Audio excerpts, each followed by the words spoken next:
문재인 정부의 그 장관 인선, 장관급 뭐 또 꼭 장관이 아니라도 차관급도 있고요. 인선이 거의 마무리되고 있는 상황이거든요. 청문회가 한참 진행 중이고 있고 방송은 오늘은 김현미 국토부 장관의 청문회도 열렸고요. 현역 의원인 분들은 사실상 뭐 웬만하면 통과되는 분위기더라고요. 따로 다룰 필요도 없을 정도로 뭐 논란거리가 별로 안 되는 것 같아서 그리고 또 그런 분들 그중에 상대적으로 깨끗한 분들을 저는 골랐을 거라고 보고요. 이런 경우는 있죠. 국회 내에서 내가 심하게 총대를 내고 이 사람을 까요. 현역 의원인데. 그래서 이 사람이 만약에 낙마를 했거나 또는 이런 경우도 있죠. 어떻게 해서 장관으로 올라갔거나 서로 굉장히 보기 불편한 거야. 뭐 현역 불패 이런 말이 있긴 한데 사실상 보면 사람의 인지상정이라는 게 있어요. 이렇게 나서기 좋아하시는 분들이 이제 한번 제대로 까줍니다. 그럼 관계는 엄청 불편해지고 그 주무장관과 상임위원이잖아요. 주무장관으로부터 이제 사실상 그런 약간 몫이 있단 말이에요. 근데 그 사람은 장관과 굉장히 불편해질 수 있는 여러 가지 조건들 때문에 현역들이 잘 많이 까는 편은 아닌 것 같고요. 그런 면에서 강경화 후보가 지금 생각해도 엄청나게 까인 게 맞아요. 그런 측면이 있다. 근데 그 인사를 잠깐만 우리가 짧게 한번 보고 갈게요. 지금 현재 방송은 오늘까지 문재인 정부에서 그 정무직 임명한 국무총리 장차관급 청와대 수석급 포함하고 해서 총 56명이 됩니다. 언제 이렇게 많아졌지? 여기 이제 차관급 이런 경우 우리가 관심을 상대적으로 좀 적게 갖기 때문에 지역적으로 한번 보면은 수도권은 우리나라 인구의 지금 2분의 1이 있는 거잖아요. 네. 거기가 17명, 30.4%고요. 충청이 14.2, 호남이 25.0, 영남이 30.4 이렇게 되네요. 인구 비율로만 보면은요, 호남이 영남보다 비율상은 적지만 실제로는 훨씬 더 많은 거예요. 그게 이제 호남 홀대론으로부터 벗어나는 거거든요. 그렇죠. 전체적인 숫자는 적지만 인구 대비는 호남이 굉장히 많은 거죠. 두 배니까. 이렇게 보시면 되고. 그래서 지금 뭐 강원도하고 제주도는 아직 숫자가 없는데 이분들은 워낙에 인구가 작기 때문에 사실 큰 의미는 없을 것 같고요. 그래서 지역 전체를 완배하는 수도권과 영남, 충청, 호남권을 이렇게 완배하는 이게 그래서 저는 인사 조각할 때 말이에요. 제일 힘든 게 이런 걸 것 같아요. 고려하는 게 이런 게 있잖아요. 지역도 봐야 돼. 깨끗한지도 봐야 돼. 남자인지 여자인지도 봐야 돼. 그리고 학교는 어디 나왔는지도 봐야 돼. 그래서 맞아 떨어지는 사람을 찾기가 그렇게 쉽지는 않겠다 이런 생각을 해봅니다. 그래서 인력 풀을 노무현 정부 때까지 운영됐던 인력 풀 제도를 사실은 시스템이 있었거든요. 그게 이제 MB 때 폐기가 됐죠. 그래서 적어도 사회 주요 인사 플러스 적어도 우리로 말하면 공직사회로는 3급 이상을 미리 관리하는 겁니다. 그러니까 미리 관리를 해서 이런 5대의 비리에 노출되지 않도록 교육하고 견인하고 그렇게 해서 국가 인력 풀을 지역을 고르게 분배해서 관리하는 것이 굉장히 좋아요. 그런데 그게 사실은 지난 9년 동안 패륜 정부, 부패 정부 때문에 그 시스템이 운영이 안 된 겁니다. 붕괴됐다고 해요. 붕괴돼 버린 거죠. 그래서 지금 만약에 제가 볼 땐 그래요. 인수위가 있었더라면 이렇게까지는 안 했을 겁니다. 정말 더 정밀하게 섬세하게 했었을 분이에요. 그런데 인수위가 없다 보니까 이게 허겁지겁 빨리 지금 인선하고 당장 지금 적폐청산 촛불 계승했다는 정부라고 스스로 했잖아요. 그럼 촛불의 정신은 적폐청산이거든요. 그 적폐청산의 드라이브를 걸어야 되는데 아직 인선이 안 돼서 걸지를 못해. 이런 상태에서 급하게 막 하다 보니까 어쨌든 좀 잡음은 좀 있으나 앞으로도 분명히 대한민국 미래를 위해서 인력풀 제도는 반드시 그렇죠. 갖춰줘야 된다. 당장 갖춰야 된다. 이런 겁니다. 근데 전체적인 평은 이런 거더라고요. 청와대에서 나온 말이에요. 대통령이 부산에서 올라온 지역 정치 세력으로 차별을 겪었고 비서울대 출신으로 주류 사회의 견제를 체험했기 때문에 이런 부분에 대해서 굉장히 많은 신경을 쓰고 있다는 겁니다. 박근혜, 이명박 정부 때 주로 정말 주요 핵심 요직에 자기들 라인 안 치잖아요. 그렇죠.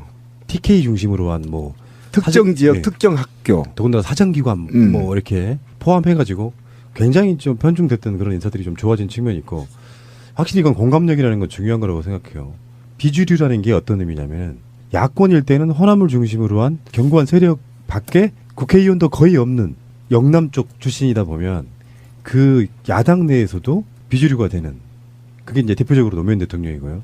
그러니까 그 비주류가 대통령이 되다 보니까 주류 세력들이 인정하지 않는 거예요. 그래서 뭔가 그런 서름들이 있잖아요. 그런 것들을 다 겪어본 사람이기 때문에 문재인 대통령이 인사를 탕평이란 말이 영정조 시대에 그렇죠. 굉장히 중요하게 이야기 됐었잖아요.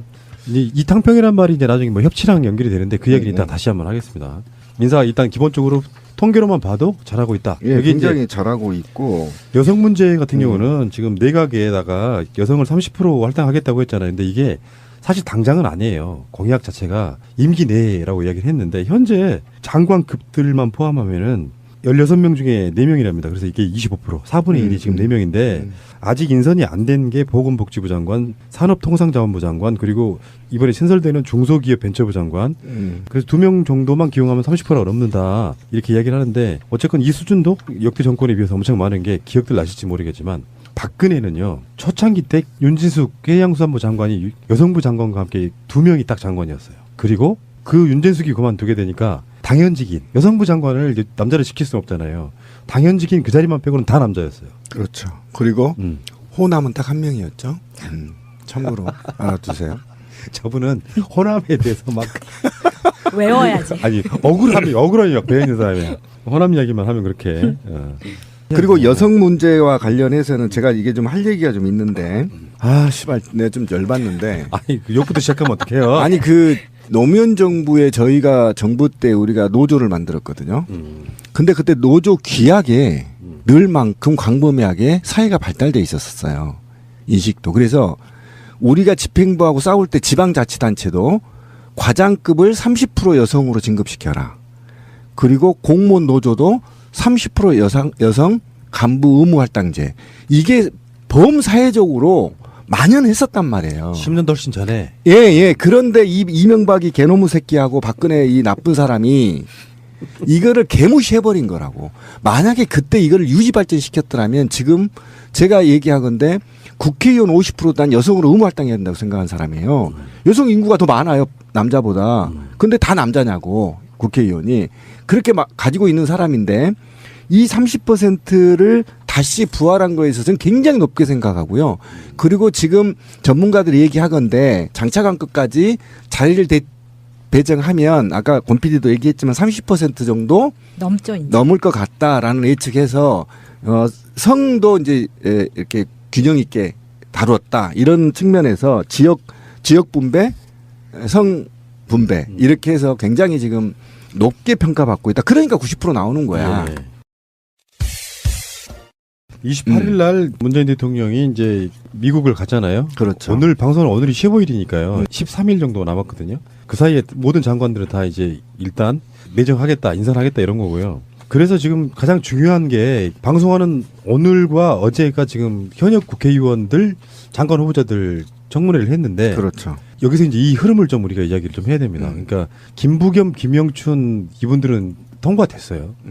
그냥 뭐 별 잡음 없이 청문회 끝나고 몇 시간 만에 통과시켰어요. 지금 그 도종환 후보하고 오늘 청문회 했던 김현미 후보 같은 경우는 조금 좀 어려울 수도 있어. 잡음이 있을 수 있는데 김부겸, 김명춘은 아마 그쪽에서도 그렇게 큰 거부감 없는 칭찬도 후보들이라고 나왔어요. 생각이 들고요. 네. 그런데 문재인 대통령의 요구이라고 하면 요구고 응원이라면 응원인데 지금 김상조 후보자를 임명을 했잖아요. 그렇죠. 근데 28일 날 문재인 대통령은 외교부 장관을 데리고 미국을 가야 됩니다. 처음으로 다른 나라를 방문하는 이제 그 일정이에요. 첫 네. 외국 순방이죠. 근데 지금 야3당, 그러니까 원내 야3당은 강경화는 전체 반대.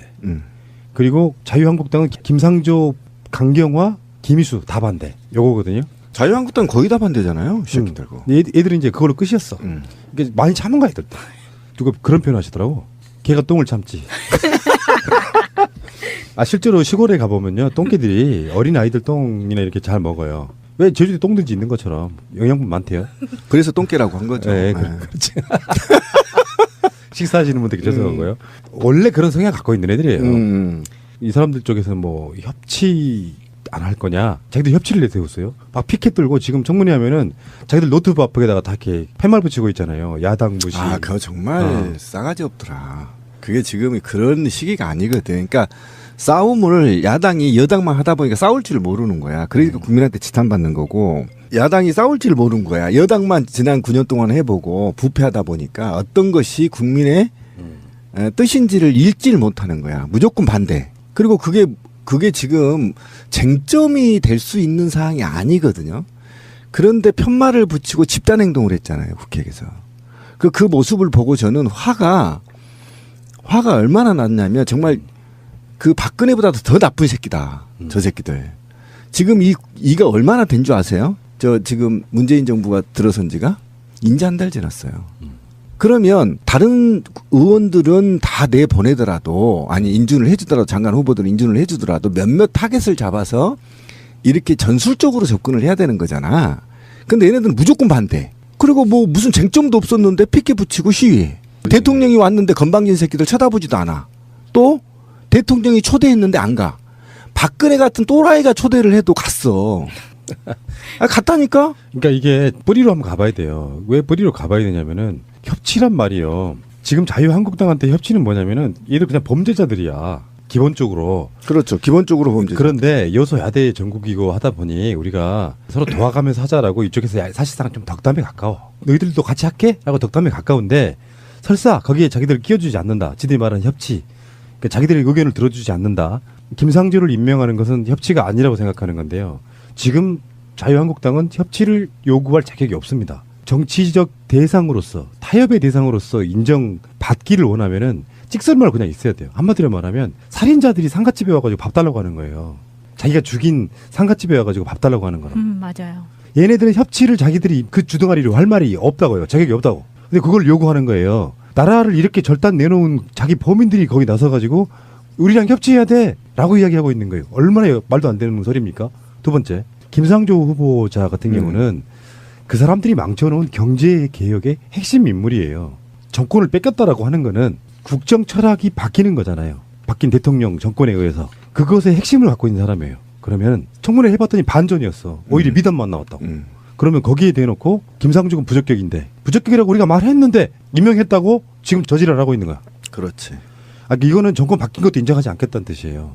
그 정도 되면은 제가 항상 하는 말이 농담처럼 하는 말이 아니라 최소 몇 개월이라도 6개월이라도 우리는 죄인이니까 다 알아서 하세요. 요 느낌으로 가야 되는데 한 달도 되기 전에 계속 딴지 걷고 있잖아요. 근데 이제 이게 왜 그러면 자유한국당이 저렇게 버티는 거냐. 저는 있잖아요. 바른정당하고 국민의당이 자유한국당의 의도를 보이콧 의도를 파악하지 못하고 있다. 바보 새끼들. 바른정당 국민의당은 정말 혼나야 돼요. 국민들한테 더 혼나야 돼요. 왜 그러냐면 지금 아까 권 PD가 얘기한 그 여러 가지의 종류를 지키기 위해서 얘들은 보이콧을 한단 말이에요. 저는 사실상 국회는 보이콧하고 있다고 보거든요. 왜 그러냐면 지금 인선이 빠르게 끝나면요. 문재인 정부가 무엇을 할 것인지 알고 계세요? 무엇을 할까요? 인선 끝나면. 다음에 뭐 하죠? 적폐청산이잖아요. 이거는 ABC예요. 그다음에 4대강 조사 지시 내렸죠. 세월호 진실 특조위 다 밝혀야 되겠죠. 그다음에 최순실 재산 추적하고 있죠. 그다음에 각종 언론개혁, 재벌개혁 지금 돼 있잖아요. 그다음에 노동개혁 이런 것들을 밀어붙이려고 하는 거잖아요. 네. 이거 못하게 막는 거란 말이에요. 맞아요. 네. 맞죠? 핵심이. 그다음에 더 궁극적인 목적이 얘들이 왜 보이콧을 하는지 아세요? 이게 박근혜 형량 지금 조정하고 있는 거 이 새끼들이. 그러니까 뭐냐면 이게 협상을 해본 사람들이 이게 알아요. 얘네들이 계속 딴지를 거는 거야. 지금부터.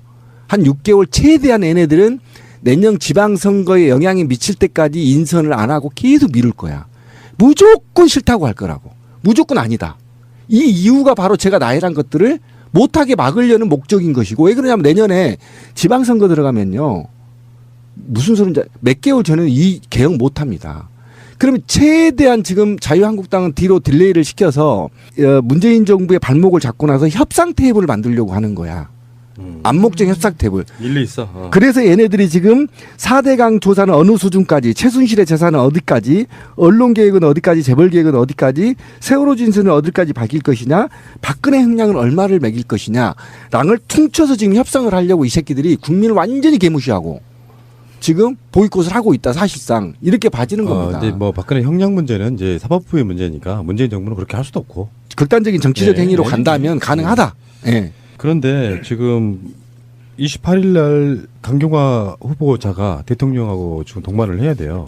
근데 뭐 협치 무시 뭐 불법 뭐 이런 식의 표현이 나오고 있어서 이제 우리가 이야기를 한번 해보면은 국회에서요 이렇게 생각하시면 돼요. 우리가 지금 뭔가 굉장히 착각을 했는데 박근혜 이명박을 거치면서 또 말도 안 되는 것들을 데려다가 장관시켜달라고 하니까 착각을 했는데 일단 인사청문회라고 하는 것은 만들어진 이유가 국민의 알 권리를 위해서입니다. 기본이 그렇다고요. 그래서 TV 중계도 해요. 국민들이 알아야 되니까 어떤 사람인지. 그래서 국민의 의견이 가장 중요하다고 했습니다. 그래서 만들어진 게 인사청문회예요. 근데 인사청문회를 해가지고 이게 필수적인 게 아니에요. 일단 필수적인 건 뭐냐면은 인사청문회 관련해가지고 국무총리, 헌법재판소장, 대법원장, 감사원장 이렇게만 국회 인사청문회를 거치고 국회 본회의에서 표결을 해야 됩니다. 나머지는 청문 보고서라는 게 뭐냐면 이 사람을 청문회 했더니 장관으로 적합하더라 안 하더라 이것만 판단해 주면 돼요. 그거를 이 사람들 어떻게 써먹고 있냐면 청문 보고서를 내서 반대를 하건 청문 보고서를 안 만들건 간에 장관들에 대해서 우리가 부적격이라고 하면 부적격인 거야 이렇게 딴지를 걸고 있는 거거든요. 근데 법은 어떻게 돼 있느냐? 대통령이 임명하면 끝이에요. 네, 국회 동의가 필요가 네. 없죠. 참고만 하는 거예요. 그러니까 강경화 후보를 또는 김상조 공정거래위원장을 임명한다고 하는 것이 불법 행위가 아닌데 지금 마치 얘네들은 불법인 것처럼 몰고 가고 있단 말이에요. 네. 그러니까 인사청문회 과정에서 생중계와 언론 등을 통해서 의혹이 제기되고 그 의혹을 해명하는 과정을 국민은 지켜보고 있는 거죠. 그런데 국민은 이 지켜보는 과정에서 아 저놈 안 되겠다 진짜 이렇게 되면 임명권자 대통령이 이 여론을 면밀히 보고 있다가 아 저 사람 안 되겠구나 도저히 안 되겠구나 이렇게 됐을 때 임명 철회를 하는 거거든요. 그러니까 임명은 고난이란 말이에요. 그런데 문제는 지금 잔치집에 먹을 거 없다고 지금 제가 아까 얘기했잖아요. 자유한국당이 여당만 해봐가지고 이 싸움의 기술을 모른다는 겁니다. 쉽게 말하면 그 의혹만 계속 부풀렸지 실제 내막에 들어가면 떡이 없나 먹을 게 한 방이 없었단 말이에요. 맞아요. 그래서 여론을 끌지를 못하고 네, 못하는 겁니다. 그러니까 임명을 강행하더라도 사실 지지자들은 동요하지 않거든요. 오히려 박수치고 지지를 오히려 하고 올랐잖아요. 있죠. 네. 80 몇 프로 떨어졌다가 88, 9%까지 지금 올라가 버린 상황이 돼서 사실은 지금 이 청문회 관련해서는 모두 면죄부를 문재인 대통령이 받아버린 겁니다. 그러니까 반대할 명목이 없어요. 이거는 개인의 이익권 챙기기 제가 아까 말했던 나열했던 것들이 아니면 도저히 이해가 불가능한 그냥 보고서만 내면 되는 겁니다. 이 사람은 적격이다 부적격이다. 그런데 아예 안 해줘요. 안 해줘. 보고서도 안 해주고 아예 청문회장도 안 와버려. 그리고 난 더 기분 나쁜 게 뭐냐면 지들이 싸놓은 똥 문재인 대통령이 치고 있는 거 아닙니까? 솔직히 맞아요. 말하면. 네. 그러면 똥 같이 한번 치자라고 했으면 초대했으면 와서 인사도 하고 적당하게 인사청문회도 그러면 협상할 수 있어요. 우도 명분이 있으니까 이 사람 한 명만 떨어뜨려 주쇼. 뭐 정치란 게 그런 거 아니야? 근데 그런 것도 안 해. 무조건 반대. 얘들이 닭대가리라 그래요. 이건 조사버려야 됩니다. 닭대가리라 그래. 기억력 정말 꽝인 3초 이상 기억 못하는 촛불이 그렇게 무서워서 벌벌벌 떨었던 이 시절이 벌써 몇 개월 지났다고 까먹은 거예요. 다시 모여서 정당 해산을 외쳐야겠네요. 그래서 청년들이 움직임이 있죠. 예, 청년들이 지금 국회 앞에서 지금 촛불을 기획하고 있다고 들었어요. 거기 또 같이 기성세대들도 같이 해야 됩니다. 왜냐하면 추경 예산 때문에 지금 그러는 건데요. 아, 참, 난 이 추경 때 할 얘기 많은데 어쨌든 이 젊은이들의 촛불 시위를 우리 국민들이 기성세대들이 지켜보고 참여하고 관심을 가져야 됩니다. 그렇지 않고는 이 개벌을 못 고칩니다, 이거. 뭐 임명을 강행하는 게 마치 문재인 대통령이 엄청난 죄를 지은 것처럼. 죄를 지은 것처럼 하고 있는데 사실 인사청문회는 하고 있는 나라가 3나라밖에 없어요. 맞아요. 한국, 미국, 필리핀입니다. 근데 우리나라가 이제 청문회를 도입을 한 거는 미국에서 이제 벤치마킹 해가지고 가지고 들어온 건데요. 사실은 미국 같은 경우에도 인사청문회를 하면 전원이 국회의 동의를 받게 돼 있고 낙마 비율은 2% 미만이니까 맞아요. 거의 통과가 된다고 보시면 되는데 우리나라랑 약간 다른 거는 사전 검증이 6개월 정도 하거든요. 그러니까 청문회에 나갈 수 있는 자격을 가지려면 6개월의 사전 검증 절차가 완료가 돼야 되기 때문에 낙마 비율은 적은 거는 확실해요. 근데 그 미국과 이제 비교를 잘 하셨는데 저는 진짜 여야를 떠나서요. 정말 우리 애청자분들뿐만 아니라 공무원들한테 그 얘기를 꼭 하고 싶어요. 본인이 고위직이 하고 싶으면 제발 불법하지 마십시오. 이게 왜 그러냐면 에리트라는 말은요. 미국에서 에리트라는 말은 법과 사회적 의무를 다 하는 사람들을 에리트라고 얘기를 해요. 우리나라는 지만 잘 살기 위해서 열심히 일한 새끼, 돈 많이 번 새끼, 성공한 새끼를 에리트라고 하지만 미국에서는 그를 에리트라고 보지 않아요. 보편적 상식에 준하는 준법적 행동, 그다음에 사회 책임 이런 것들을 전부 이수할 때 그럴 때만 에리트라고 불러주는 건 말이에요. 그러니까 청문회에 올라가도 사상특검증 이외에 몇 개 불법적인 건 빼고는 다 통과될 수밖에 없어요. 근데 우리나라는 기득권들이 여야를 떠나서 저도 이제 반성을 하는 거 아닙니까? 우리 권 PD도 반성을 하고 유당 취업했잖아. 그러니까 이런 준법 정신의 내가 그런 적 있나? 팀이성 이런 것을 좀 제발 내가 어렸을 때부터 공무원이 되겠다고 한다면 또는 정치를 하겠다 그러면 하지 말자는 겁니다. 그게 바로 아까 제가 말했던 인력풀 제도가 가동돼야 된다. 어렸을 때부터 교육을 그렇게 해야 돼요. 맞습니다. 예. 내로남불은 이런 거잖아요. 걔네들은 이보다 훨씬 더 심한 사람들 청문회에 내놓고 그래서 정말 부적격으로 보이는 사람들 뭐 이런 거 있잖아요. 병역 기피, 다운계약서, 세금 탈루, 아파트 취득세 탈루, 속도 위반, 과태료, 건강보험료 회피, 복지장학금 부당 수령 논란, 부동산 투기, 연구 영역 정관 내용 뭐 이런 말할 수 없는 것들이 걸려 있어도 야당이 반대를 해. 그러니까 여론조사 같은 걸 하면 막 이건 부적격하다고 또 여론조사가 나와요. 지금 현재는 그런 경우가 아니거든요. 저 정도면 괜찮아. 맞아요. 자유한국당 정도에 비하면 정말 아주 거의 선비에 가까우신 분이네. 이런 느낌이란 말이에요. 그리고 대통령도 본인의 지지율을 알고 있기 때문에 그걸 믿고 가시는 거 아니겠습니까? 그러니까 지지율만의 문제가 아니라 약간 말한 제가 내로남불이라고 하는 이유가 그건데요. 자기들이 청문회를 요구해서 만들어진 거예요. 정권이 바뀌고 나서. 그렇죠. 그래서 김대중 노무현을 거치면서 청문회라는 거를 자기들이 먼저 했던 측면이 있단 말이에요. 그러다가 정권이 바뀌어서 그래 니들 얼마나 잘하나 보자 했더니 정말 쓰레기 더미를 그냥 던져놓은 거잖아요. 그리고 정권이 바뀌었어요. 그렇게 되면 바라보는 관점에 있어갖고 이런 게 돼야 되잖아요. 국민 여론을 어떻게 알아요? 투표해야 되나? 여론조사밖에 몰라요. 그러니까 여론조사에서 김상조건 강경화건 김희수건 괜찮다라고 지금 나오고 있는 거잖아요. 그랬더니 새누리당 쪽에서 여론조사가 다가 아니야. 이렇게 이야기하고 있는 거야. 그런데 새누리당이 아니죠. 자유한국당이 언제 바뀔까 우리 나 미치겠어 그것 그러니까. 때문에. 아니 새누리당을 불러야 돼. 그냥 다시 되돌아가면 돼. 다시 되돌아가면 돼. 이게 이번 청문회는요. 예전에 야당 청문회, 그러니까 지금 여당이 야당일 때 청문회는 굉장히 수준이 높았었어요. 청문회가. 그러니까 팩트 중심으로 접근을 해서 열어 떨어뜨렸잖아요. 한번 잘 되새겨 보세요.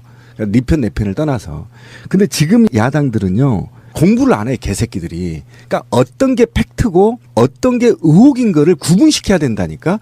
근데 의혹과 팩트를 구분을 못해 지금 야당이. 그리고 의혹만 막 던져서 의혹만 던져서 마치 저 사람이 저게 사실인 것처럼. 사실인 것처럼 조선일보가 부안해동해서 글 써주고 글절시켜서 사실인 것처럼 하지만 국민이 속지 않는다니까. 진짜 국민을 아직도 국민을 개돼지로 보고 있나 봐. 자유한국당은 이거 큰일 납니다. 이러다가 자기들 국회의원직 상실할 수도 있어요. 국민들이 직접 내년 6월 달에 직접 민주주의 하자 이렇게 하면 어떻게 할 거야. 쟤들 쓸모없다 그래서. 굉장히 심각한 문제거든요. 그래서 내가 바보 새끼라고 얘기하는 겁니다. 그러면 의혹 100개보다 팩트 하나가 강하거든요. 그러면 후보를 낙마시키려면 공부를 열심히 해서 옛날 야당들 얼마나 치열하게 공부했나요? 기억나시죠? 그러면 의혹을 다 빼고 팩트 한두 개로 싸웠어야 된단 말이에요.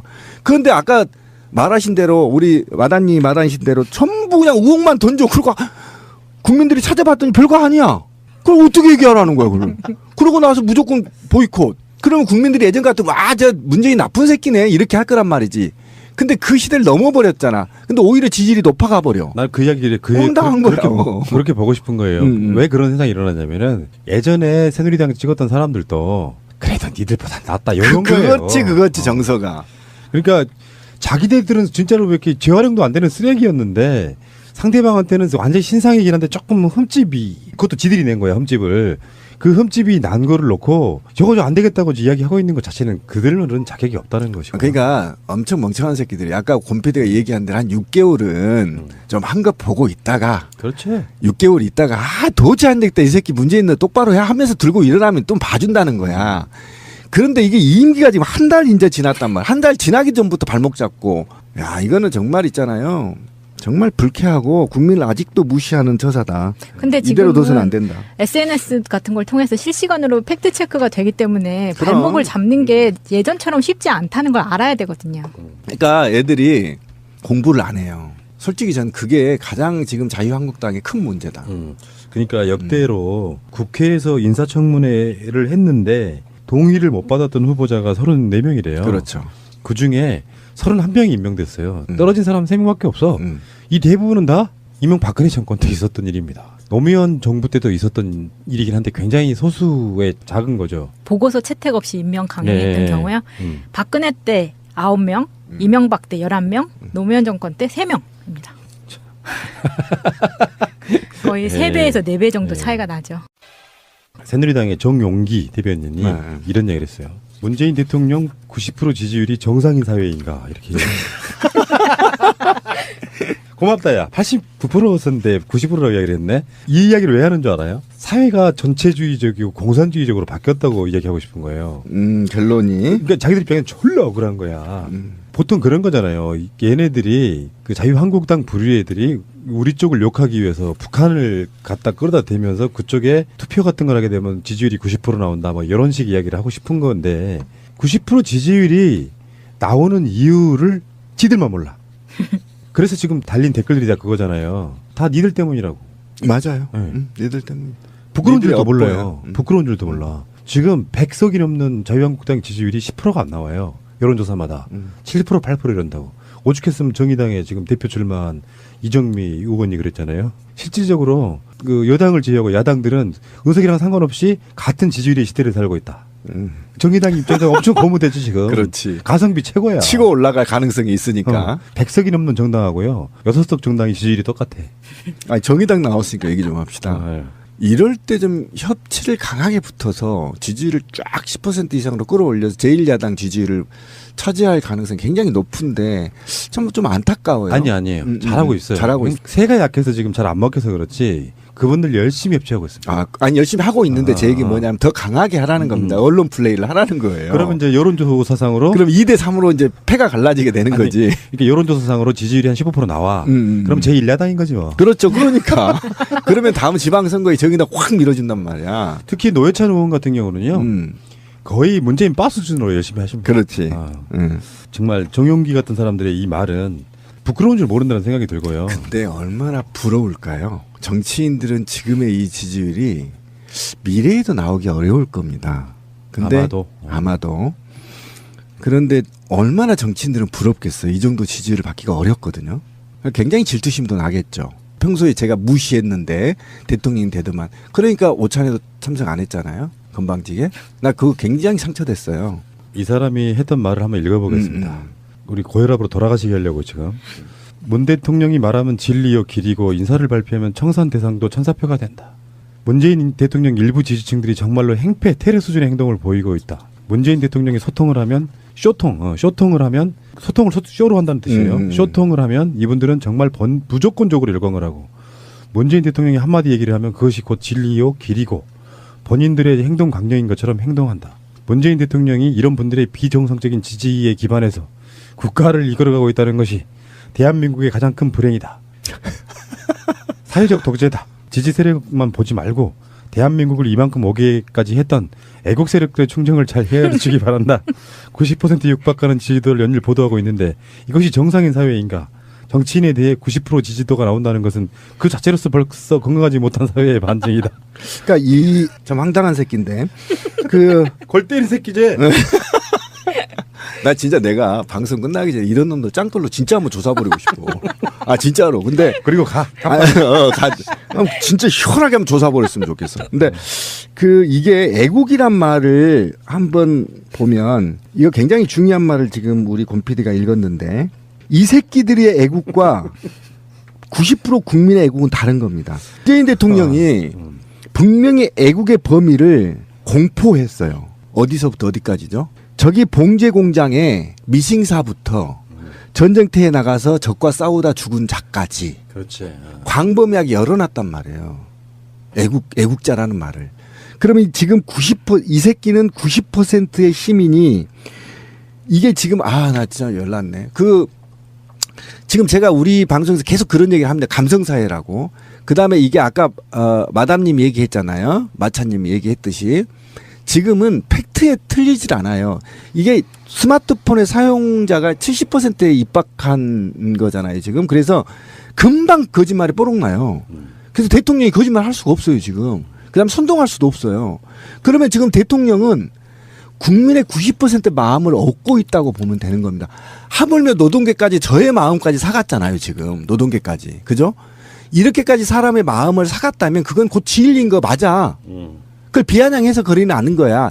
다음에 이 인기가 끝나면 나도 문재인처럼 정말 국민들의 마음을 어떻게 얻을까라고 배워야 할 정치 몰입애들이 질투가 나서 맞아요. 그냥 질투. 네, 문재인만 씹는 거야. 그리고 그 문재인 씹다 못해 그 지지자까지 씹어. 그 지지자가 국민의 90%인데. 문재인 대통령이 이런 분들의 비정상적인 지지에 기반해서 잘하면 100% 나올 수 있는 거야. 비정상적인 지지가 아니라고요. 근데 사실 비정상적인 지지가 나온 그 시작을 생각해 보면 얘네들 때문이잖아요. 워낙에 나라를 망가뜨려 놓으니까. 비교가 되니까. 네. 금세 비교가 되잖아. 그러니까 얘들은 자기들이 과거에 무슨 짓을 했는지 불과 몇 개월 전을 기억 못 하는 거예요. 그러니까 90%에 포함되지 않는 자기 같은 사람들의 애국 충정도 잘 헤아려 주기 위해서 점심을 같이 하자고 했는데 안 한다고 안 했잖아요. 왔잖아. 그럼 뭐 더 어떻게 해두라는 거죠? 그러니까 이게 그 적폐, 청산 대상이라는 말은 전 그렇게 보거든요. 얘네들은 사실 법과 원칙이 있는 사회이기 때문에 못 죽이는 거지. 옛날 같으면 다 얘들 참수당했을 일이잖아. 참수였죠. 네, 조선시대는 다 죽였죠. 그러면 찍소리 안 하고 있는 거예요. 얘네들 자체가 자기들 반성을 한 번도 없었잖아 지금까지. 사과도 없었죠 국민한테. 맞아요. 사과도 없었죠. 그러면서 지금 현재 남이 잘 되는 꼴은 못 본 상태로. 그러고 보니까 딴 일을 하고 있는 열받네. 거예요. 이 새끼들 사과도 안 하고 당면 교묘하게 바꿔가지고 두 개로 찢어서 내 책임 아니다 이렇게 하고 새누리당 한 명 앉혀놓고 그 새끼들 책임이다 이렇게 떠밀고 있잖아. 곰돌이. 개새끼들 진짜. 아 진짜 그러니까 이게 확실히 닭대가리인 건 맞고요. 넘어가시죠. 뭐 계속 하니까 또 혈압 올라오네. 씨. 진짜 이러면 안 돼요. 왜 그러냐면 아까 6개월은 너무 하더라도 3개월이라도 좀 자식들아 예. 좀 밀어줘봐라. 양심도 없는 새끼. 대한민국 완전한 대한민국 문재인과 손잡고 다시 하는 우리 대한민국 끊지 마세요. 끊지 마세요. 자유한국당이 방송 장악 저지 투쟁을 한답니다. 예, 그래서 14일 날, 그러니까 방송하는 오늘 말고 어제 방송 장악 저지 투쟁이라는 걸 꾸렸어요. 네, 그랬다 하더라고요. 그러니까 자기네들이 10년에 걸쳐서 방송 자체를 완전 쓰레기장 만들어놨잖아요. 네. 언론에는 권력이 개입하면 안 돼요. 그래서 최소한 법이 보장해주는 범위 내에서 사람만 임명해. 사람 임명하는 거야. 결이 비슷한 사람 임명할 수 있다고 치지만 거기에 개입하지 말아야 되는 건데 우리가 단적으로 기억나는 게 지금 MBC는 말할 것도 없고 이정현이 KBS 전화해가지고 했던 그런 것들 기억나시잖아요. 근데 자기들이 방송 장악 전체를 KBS, MBC, EBS 다 정표는 원래 걔네들 빨아주는 사람들이었고 그렇게 방송을 완전히 장악한 상태로 나라를 말아간 먹었던 애들이 지금 현재 이제 방송 개혁 이야기가 나오니까 화들짝 놀래가지고 방송 장악 저지 투쟁이라는 걸 꾸렸습니다. 정권이 지금 바뀌면서 KBS하고 MBC 내부적으로 굉장히 격한 투쟁하고 있거든요. 그렇죠. 날마다 나와가지고 타상퇴진하라고 외치고 그중에 한 사람은 아예 대기발령 나고 지금 내부적으로 전쟁 났어요. 근데 김장겸 같은 경우는 올 초에 3년째 임기에 딱 앉혔고요. 박문진 통해가지고 앉았고 KBS 같은 경우도 지금 두 회사 사장들 다 물러나야 된다 이렇게 이야기를 하고 있는 거고요. 당연히 물러나지. 그런 기본입니다. 그런데 지금 그것 때문에 안 되겠다. 자기들을 지킬 수 있는 유일한 무기가 저는 장악되어 있는 그 장악돼서 임명된 그 수뇌부 이 사람들이 물러나면 진짜로 공영방송 될까봐 방저투 방송 장악 저지 투쟁이라는 걸 꾸몄는데 제가 볼 때 얘네들은 KBS고 뭐 SBS 관심 없어요. MBC 네 박문진 지키려고 하는 겁니다 지금. 그것밖에 더 있어요 얘네들이 무슨 뭐 방송이 철학이 있고 얘네들이 무슨 국정 운영 철학이 있습니까? 오로지 사익만을 위해서 정치하는 놈들인데. 그러니까 KBS에서 지금 보면은 전 직원 대상 설문조사했는데요. 참여자가 3,292명인데 그중에 규모가 엄청나네요. 88%가 고대형 사장 사퇴해야 된다고 직원들이 얘기하고 있고요. 88%면 문재인 대통령 지지율보다 더 낮습니다만 비슷하죠 결이. 근데 예전에요 저희 공무원 노조가 무식한 국과장들 책상 뺀 적이 있거든요. 이거 사장 자리 책상 빼버려야 돼요 노조에서. 예, 못하지. 그러니까 실제로 빼야 됩니다. 이게 그러냐면 우리가 지금 잘못 알고 있는데요. 저 깡패 회사는요. 아니 깡패가 아니에요. 회사는 회사 사장 게 아니에요. 공용입니다. 공용. 그러니까 이게 공영 방송이기 때문에 사실은 정부가 임명한 공무원인데 당연히 그렇죠. 이게 KBS건 MBC건요 진짜 중요한 핵심이 뭐냐면 언론 장악 방지법이라는 거를 지금 국회의원들이 만들어 놓고 있는 상태예요. 법안이 발의되어 있는 상태인데 우리 쪽 편들어줘 이쪽 편들어줘가 아니고 니들은 언론 역할만 해라. 권력은 개입하지 않게끔 해주겠다. 요거거든요. KBS만 해도 지금 88%면요. 전 KBS의 모든 그 조직원들이 고대영이 엄청 싫어하고 있는 거예요. 내가 사장이면 정말 출근하기 싫을 것 같은데. 그럼. 나 같으면 그 여론조사 봤으면은 정말로 저기 청계천에 가서 컵밥 치고 죽는다. KBS, MBC, SBS 우리 기자 그리고 노동조합 또는 노동자들한테 제가 되새김을 한번 해드리고 싶어요. 작년 촛불 때 쫓겨나셨죠, 그죠? 공영방송 쫓겨났습니다. JTBC밖에 못했습니다. 맞아요. 그걸 기억하세요. 당신들 언론고시 합격해가지고 의시되고 KBS, MBC, SBS 배지 달고 다니는 거 이제 당당하게 해야 됩니다. 그러려면 사회적 역할을 해야 돼요. 바로 썩은 부패한 낙하산 인사들을 축출해내야 돼요. 자체적으로. 그리고 자체적으로 개혁 의지가 있어야 되거든요. 그래야만 아까 우리 권 PD가 얘기한 누구도 개입을 못하게 만들어놔야 돼. 스스로가. 근데 지금 이 방송장악 저지투쟁위원회 여기에 지금 참여하고 있는 소속 의원들이 되게 웃겨요. 조선일보 출신의 강효상 의원, 심재철 국회 부의장, 그리고 박대출. 아직도 제철이는 국회의원인가? 그리고 심지어 강효상이 그 조선일보 강효상이 위원장이에요. 그렇지. 그리고 마지막 민경욱까지. 뻑 갔다 내가 민경욱 때문에. 그때 그 미래창조가 2차관 김용수 방통위원회 상임위원을 갖다 놨잖아요. 그 알바끼는 걸 뺐잖아. 문재인 대통령의 몫이었다고요, 그 자리가. 그 황교안 임명해 버린 거야. 그걸 차관으로 갖다 놨더니 그것 일단 문제 삼았고요. 그다음에 민주당의 홍익표 정책위 수석 부의장이 MBC 사장, 박문진 이사장 사퇴해라 이렇게 어떤 발언을 한 것이고요. 이 두 가지 정도를 문제 삼아가지고 지금 문재인 정권이 방송 장악하려고 한다 화들짝 놀래가지고 조선일보 출신 강효상이를 위원장으로 한 아까 말한 그 심재철, 박대출, 뭐 민경욱 이런 사람들이 나와서 방송 장악 저지 투쟁위원회라는 걸 꾸미고 있다고 하니까 정작 김용수는 화를 안 내고 있네요. 아니, 김용수는 이제 문재인 사람 된 거예요. 그렇지. 완전 만족하고 있을 것 같아요. 꿈을 꿀 수 있는 세상이 와서 그런지 이 방송의 폐악질에 대해서 우리가 많은 이제 과거로 치부하고 있는데 우리 방송도 거의 2년 동안 1등만 했던 이유가 이 새끼들이 망가져서 그런 거 아니야, 솔직히? 난 그렇다고 생각해요. 우리 권 PD 생각은 다를 수 있으나 전문가니까. 근데 이 공영방송이 제대로 했으면요. 우리가 2년간 1등 못했어요. 그 세월호 전국에서. 한국이 가장 빠른 속도로 팟캐스트가 성장을 했죠. 그렇죠. 바로 덕분에. 이 새끼들이 그렇단 말이에요. 그래서 저는 좀 더 강도 높은 개혁이 필요할 것 같아요. 지금 이 정도는 안 됩니다. 제가 볼 땐 이게 국민들은 지금 90% 힘을 몰아준 이유는요. 최대한 재벌개혁, 언론개혁, 비정규직 문제 해결하라는 거거든요. 근데 진짜 코미디가 있습니다. 방송 장악 저지 투쟁위원회라는 거 꾸렸다 그랬잖아요. 얘들은 정권이 권력이 방송을 장악하는 걸 반대하는 거잖아요. 언론 장악 방지법은 반대하고 있습니다. 우리 한번 저기 그 현장 투쟁하면 지지로 한번 가봅시다. 그러니까요. 네. 정말 개 쓰레기 같은 새끼. 쓰레기들 얼굴도 한번 더 보고 투쟁 의지도 좀 고취시키면서. 그리고 학교는 어디 나왔는지도 봐야 돼. 그래서 맞아 떨어지는 사람을 찾기가 그렇게 쉽지는 않겠다 이런 생각을 해봅니다. 그래서 인력 풀을 노무현 정부 때까지 운영됐던 인력 풀 제도를 사실은 시스템이 있었거든요. 그게 이제 MB 때 폐기가 됐죠. 그래서 적어도 사회 주요 인사 플러스 적어도 우리로 말하면 공직사회로는 3급 이상을 미리 관리하는 겁니다. 그러니까 미리 관리를 해서 이런 5대의 비리에 노출되지 않도록 교육하고 견인하고 그렇게 해서 국가 인력 풀을 지역을 고르게 분배해서 관리하는 것이 굉장히 좋아요. 그런데 그게 사실은 지난 9년 동안 패륜 정부, 부패 정부 때문에 그 시스템이 운영이 안 된 겁니다. 붕괴됐다고 해요. 붕괴돼 버린 거죠. 그래서 지금 만약에 제가 볼 땐 그래요. 인수위가 있었더라면 이렇게까지는 안 했을 겁니다. 정말 더 정밀하게 섬세하게 했었을 분이에요. 그런데 인수위가 없다 보니까 이게 허겁지겁 빨리 지금 인선하고 당장 지금 적폐청산 촛불 계승했다는 정부라고 스스로 했잖아요. 그럼 촛불의 정신은 적폐청산이거든요. 그 적폐청산의 드라이브를 걸어야 되는데 아직 인선이 안 돼서 걸지를 못해. 이런 상태에서 급하게 막 하다 보니까 어쨌든 좀 잡음은 좀 있으나 앞으로도 분명히 대한민국 미래를 위해서 인력풀 제도는 반드시 그렇죠. 갖춰줘야 된다. 당장 갖춰야 된다. 이런 겁니다. 근데 전체적인 평은 이런 거더라고요. 청와대에서 나온 말이에요. 대통령이 부산에서 올라온 지역 정치 세력으로 차별을 겪었고 비서울대 출신으로 주류 사회의 견제를 체험했기 때문에 이런 부분에 대해서 굉장히 많은 신경을 쓰고 있다는 겁니다. 박근혜, 이명박 정부 때 주로 정말 주요 핵심 요직에 자기들 라인 안 치잖아요. 그렇죠.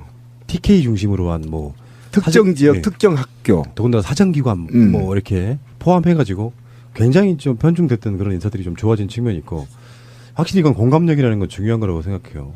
비주류라는 게 어떤 의미냐면 야권일 때는 호남을 중심으로 한 견고한 세력 밖에 국회의원도 거의 없는 영남 쪽 출신이다 보면 그 야당 내에서도 비주류가 되는 그게 이제 대표 문재인 정부의 그 장관 인선, 장관급 뭐 또 꼭 장관이 아니라도 차관급도 있고요. 인선이 거의 마무리되고 있는 상황이거든요. 청문회가 한참 진행 중이고 있고 방송은 오늘은 김현미 국토부 장관의 청문회도 열렸고요.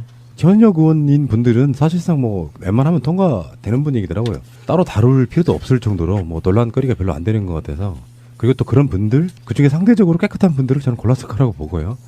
이런 경우는 있죠. 국회 내에서 내가 심하게 총대를 내고 이 사람을 까요. 현역 의원인데. 그래서 이 사람이 만약에 낙마를 했거나 또는 이런 경우도 있죠. 어떻게 해서 장관으로 올라갔거나 서로 굉장히 보기 불편한 거야. 뭐 현역 불패 이런 말이 있긴 한데 사실상 보면 사람의 인지 상정이라는 게 있어요. 이렇게 나서기 좋아하시는 분들이 이제 한번 제대로 까줍니다. 그럼 관계는 엄청 불편해지고 그 주무장관과 상임위원이잖아요. 주무장관으로부터 이제 사실상 그런 약간 몫이 있단 말이에요. 근데 그 사람은 장관과 굉장히 불편해질 수 있는 여러 가지 조건들 때문에 현역들은 잘 많이 까는 편은 아닌 것 같고요. 그런 면에서 강경화 후보가 지금 생각해도 엄청나게 까인 게 맞아요. 그런 측면이 있다. 근데 그 인사를 잠깐만 우리가 짧게 한번 보고 갈게요. 지금 현재 방송은 오늘까지 문재인 정부에서 그 정무직 임명한 국무총리 장차관급 청와대 수석급 포함하고 해서 총 56명이 됩니다. 언제 이렇게 많아졌지? 여기 이제 차관급 이런 경우 우리가 관심을 상대적으로 좀 적게 갖기 때문에 지역적으로 한번 보면은 수도권은 우리나라 인구의 지금 2분의 1이 있는 거잖아요. 네. 거기가 17명, 그게 30.4%고요. 충청이 14.2, 호남이 25.0, 영남이 30.4 이렇게 되네요. 인구 비율로만 보면은요, 호남이 영남보다 비율상은 적지만 실제로는 훨씬 더 많은 거예요. 그게 이제 호남 홀대론으로부터 벗어나는 거거든요. 그렇죠. 전체적인 숫자는 적지만 인구 대비는 인구가 두 호남이 배, 굉장히 두 배, 많은 두 배. 거죠. 두 배니까. 이렇게 보시면 되고. 그러니까 그래서 지금 뭐 강원도하고 제주도는 아직 숫자가 없는데 이분들은 워낙에 인구가 작기 때문에 사실 큰 의미는 없을 것 같고요. 그래서 지역 전체를 완배하는 그 수도권과 영남, 충청, 호남권을 이렇게 완배하는 이게 그래서 저는 인사 조각할 때 말이에요. 제일 힘든 게 이런 걸 것 같아요. 고려하는 게 이런 게 있잖아요. 지역도 봐야 돼. 깨끗한지도 봐야 돼. 남자인지 여자인지도 봐야 돼. 그중 인구가 더 많아요. 남자보다. 근데 다 남자냐고 국회의원이 그렇게 막 가지고 있는 사람인데 이 30%를 다시 부활한 거에 있어서는 굉장히 높게 생각하고요. 그리고 지금 전문가들이 얘기하건대 장차관급까지 자리를 배정하면 아까 권 PD도 얘기했지만 30% 정도 넘죠, 이제. 넘을 것 같다라는 예측해서 성도 이제 이렇게 균형 있게 다뤘다 이런 측면에서 지역 분배, 성 분배 이렇게 해서 굉장히 지금 높게 평가받고 있다. 그러니까 90% 나오는 거야. 네. 28일 날 문재인 대통령이 이제 미국을 갔잖아요. 그렇죠. 오늘 방송은 오늘이 15일이니까요. 13일 정도 남았거든요. 그 사이에 모든 장관들은 다 이제 일단 내정하겠다, 인선하겠다 이런 거고요. 그래서 지금 가장 중요한 게 방송하는 오늘과 어제가 지금 현역 국회의원들 장관 후보자들 청문회를 했는데 그렇죠. 여기서 이제 이 흐름을 좀 우리가 이야기를 좀 해야 됩니다. 그러니까 김부겸, 김영춘 이분들은 통과됐어요. 그냥 뭐 별 잡음 없이 청문회 끝나고 몇 시간 만에 통과시켰어요. 지금 그 도종환 후보하고 오늘 청문회 했던 김현미 후보 같은 경우는 조금 좀 어려울 수도 있어. 잡음이 있을 수 있는데 김부겸, 김명춘은 아마 그쪽에서도 그렇게 큰 거부감 없는 칭찬도 후보자라고 나왔어요. 생각이 들고요. 네. 그런데 문재인 대통령이 요구이라고 하면 요구고 응원이라면 응원인데 지금 김상조 후보자를 임명을 했잖아요. 그렇죠. 근데 28일 날 문재인 대통령은 외교부 장관을 데리고 미국을 가야 됩니다. 처음으로 다른 나라를 방문하는 이제 그 일정이에요. 첫 네. 외국 순방이죠. 근데 지금 야3당, 그러니까 원내 야3당은 강경화는 전체 반대. 그리고 자유한국당은 김상조, 강경화, 김희수 다 반대. 요거거든요. 자유한국당 거의 다 반대잖아요. 시작들고. 애들이 이제 그걸로 끝이었어. 이게 많이 참은 거야, 애들. 누가 그런 표현 하시더라고. 걔가 똥을 참지. 아 실제로 시골에 가보면요 똥개들이 어린 아이들 똥이나 이렇게 잘 먹어요. 왜 제주도에 똥든지 있는 것처럼 영양분 많대요. 그래서 똥개라고 한 거죠. 네, 그렇지. 식사하시는 분들 죄송한 거예요. 원래 그런 성향 갖고 있는 애들이에요. 이 사람들 쪽에서는 뭐 협치적으로 노무현 대통령이고요. 그러니까 그 비주류가 대통령이 되다 보니까 주류 세력들이 인정하지 않는 거예요. 그래서 뭔가 그런 서름들이 있잖아요. 그런 것들을 다 겪어본 사람이기 때문에 문재인 대통령이 인사를 탕평이란 말이 영정조 시대에 그렇죠. 굉장히 중요하게 이야기 됐었잖아요. 이 탕평이란 말이 이제 나중에 뭐 협치랑 연결이 되는데 그 이야기는 이따 다시 한번 하겠습니다. 인사가 일단 기본적으로 통계로만 봐도 잘하고 있다. 예, 여기 굉장히 이제 잘하고 있고 여성 문제 같은 경우는 지금 내각에다가 여성을 30% 할당하겠다고 했잖아요. 근데 이게 사실 당장은 아니에요. 공약 자체가 임기 내라고 이야기를 했는데 현재 장관급들만 포함하면은 16명 중에 4명이랍니다. 그래서 이게 25%, 4분의 1이 지금 4명인데 아직 인선이 안 된 게 보건복지부 장관, 산업통상자원부 장관, 그리고 이번에 신설되는 중소기업벤처부 장관. 그래서 2명 정도만 기용하면 30%가 넘는다. 이렇게 이야기를 하는데 어쨌건 이 수준도 역대 정권에 비해서 엄청 많은 게 기억들 나실지 모르겠지만 박근혜는요. 초창기 때 윤진숙 해양수산부 장관이 여성부 장관과 함께 2명이 딱 장관이었어요. 그리고 그 윤진숙이 그만두게 되니까 당연직인 여성부 장관을 이제 남자를 시킬 수는 없잖아요. 당연직인 그 자리만 빼고는 다 남자였어요. 그렇죠. 그리고 호남은 딱 한 명이었죠. 참고로 알아두세요. 저분은 호남에 대해서 막 외워야지. 아니 억울함이 막 배어 있는 사람이에요. 호남 이야기만 하면 그렇게. 그리고 여성 문제와 관련해서는 제가 이게 좀 할 얘기가 좀 있는데 씨발 내가 좀 열받는데 아니 그 욕부터 시작하면 어떡해요? 아니 그 노무현 정부에 저희가 정부 때 우리가 노조를 만들었거든요. 근데 그때 노조 규약에 늘만큼 광범위하게 사회가 발달돼 있었어요. 인식도. 그래서 우리가 집행부하고 싸울 때 지방자치단체도 과장급을 30% 여성으로 진급시켜라. 그리고 공무원 노조도 30% 여성 간부 의무할당제. 이게 범사회적으로 만연했었단 말이에요. 10년도 훨씬 전에. 예. 그런데 이명박이 개노무 새끼하고 박근혜 이 나쁜 사람이 이거를 개무시해버린 거라고. 만약에 그때 이거를 유지 발전시켰더라면 지금 제가 얘기하건데 국회의원 50% 난 여성으로 의무할당해야 된다고 생각한 사람이에요. 안 할 거냐? 자기들 협치를 내세웠어요. 막 피켓 들고 지금 청문회 하면은 자기들 노트북 앞에다가 다 이렇게 팻말 붙이고 있잖아요. 야당 무시. 그거 정말 싸가지 없더라. 그게 지금 그런 시기가 아니거든. 그러니까 싸움을 야당이 여당만 하다 보니까 싸울 줄 모르는 거야. 그러니까 국민한테 지탄받는 거고 야당이 싸울 줄 모르는 거야. 여당만 지난 9년 동안 해보고 부패하다 보니까 어떤 것이 국민의 뜻인지를 읽지를 못하는 거야. 무조건 반대. 그리고 그게 지금 쟁점이 될 수 있는 사항이 아니거든요. 그런데 편말을 붙이고 집단 행동을 했잖아요. 국회에서. 그 모습을 보고 저는 화가 얼마나 났냐면 정말 그 박근혜보다도 더 나쁜 새끼다. 저 새끼들. 지금 이가 얼마나 된 줄 아세요? 저 지금 문재인 정부가 들어선 지가 인제 한 달 지났어요. 그러면 다른 의원들은 다 내보내더라도 아니 인준을 해주더라도 장관 후보들은 인준을 해주더라도 몇몇 타겟을 잡아서 이렇게 전술적으로 접근을 해야 되는 거잖아. 근데 얘네들은 무조건 반대. 그리고 뭐 무슨 쟁점도 없었는데 피켓 붙이고 시위해. 대통령이 왔는데 건방진 새끼들 쳐다보지도 않아. 또 대통령이 초대했는데 안 가. 박근혜 같은 또라이가 초대를 해도 갔어. 갔다니까? 그러니까 이게 뿌리로 한번 가봐야 돼요. 왜 뿌리로 가봐야 되냐면은 협치란 말이요. 지금 자유한국당한테 협치는 뭐냐면은 얘들 그냥 범죄자들이야. 기본적으로. 그렇죠. 기본적으로 범죄자. 그런데 여소야대 전국이고 하다 보니 우리가 서로 도와가면서 하자라고 이쪽에서 사실상 좀 덕담에 가까워. 너희들도 같이 할게? 라고 덕담에 가까운데 설사 거기에 자기들을 끼워주지 않는다. 지들이 말하는 협치. 그러니까 자기들의 의견을 들어주지 않는다. 김상조를 임명하는 것은 협치가 아니라고 생각하는 건데요. 지금 자유한국당은 협치를 요구할 자격이 없습니다. 정치적 대상으로서 타협의 대상으로서 인정받기를 원하면은 찍소리만 그냥 있어야 돼요. 한마디로 말하면 살인자들이 상가집에 와가지고 밥 달라고 하는 거예요. 자기가 죽인 상가집에 와가지고 밥 달라고 하는 거라. 맞아요. 얘네들은 협치를 자기들이 그 주둥아리로 할 말이 없다고요. 자격이 없다고. 근데 그걸 요구하는 거예요. 나라를 이렇게 절단 내놓은 자기 범인들이 거기 나서가지고 우리랑 협치해야 돼 라고 이야기하고 있는 거예요. 얼마나 말도 안 되는 소리입니까?